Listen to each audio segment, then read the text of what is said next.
যাম মই। চেগুন কাঠৰ ফাৰ্নিচাৰে খিৰিকী তৈয়াৰ কৰা হৈছে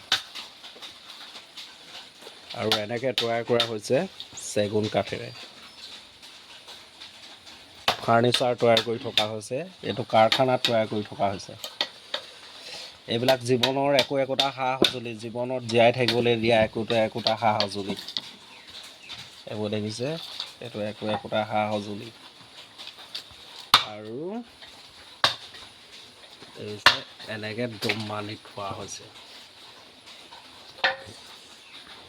জীৱনৰ সা সঁজুলি এইবিলাক। জীৱনত জীয়াই থাকিবলৈ যে মানুহক কিছুমান আচবাব পত্ৰ কাম কৰিবলৈ সা সঁজুলি লাগে, এইবিলাকে সা সঁজুলি। এইবিলাক দেখিছে,